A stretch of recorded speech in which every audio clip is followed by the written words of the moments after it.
Hi, it's Alaska Granny. Are you a new prepper and you're wondering how to get started? Well, I have some tips for you to help you get started being prepared for whatever comes your way. The first thing you should want to store is water. Water is the most important thing you're ever going to need for your family. Begin by buying some bottled water.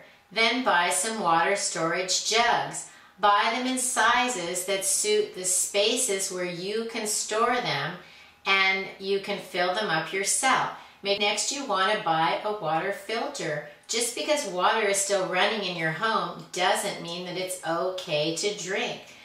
Lots of times our city's water supply becomes contaminated. You don't want to be rushing out trying to decide what to do next. Get out your filter and filter the water that's still flowing into your home.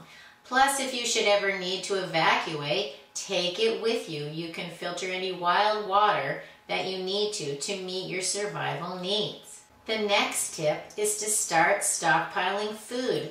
Buy some canned and packaged foods. Buy foods that your family is familiar with and willing to eat, foods that are simple to prepare and easy to eat.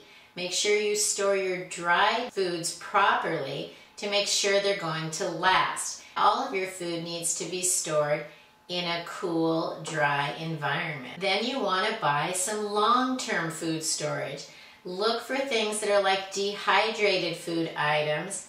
You can buy them in a number 10 can, or you can buy things like rice and beans and store them in food-grade buckets and seal them up yourself. Next, you want to get a first aid kit to meet the medical needs of your family.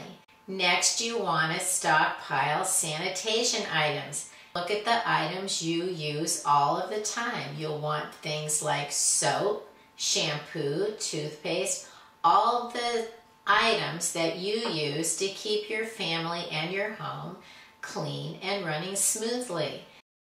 Look through the things you use, look over your shopping list, and buy extras of those items and put them away in your stockpile. What if you really had to leave your home? Then you need an emergency kit, such as a bug-out bag or a 72-hour kit. You should have in it all the supplies you would absolutely need if you had to rely on yourself for the next 2 or 3 days. Think about the special needs of your family. Do you have elderly family members? Do you have infants or small children? Do you need to take into account those special circumstances and have items or medicines to help make sure people will be okay? Make an emergency document file. You'll need copies of your identification, such as driver's license, social security cards, your passports. You'll need emergency contacts, all the important phone numbers and addresses you would want to contact. Important copies of things like bank statements, school records, medical records, insurance records. Then remember, do a little at a time.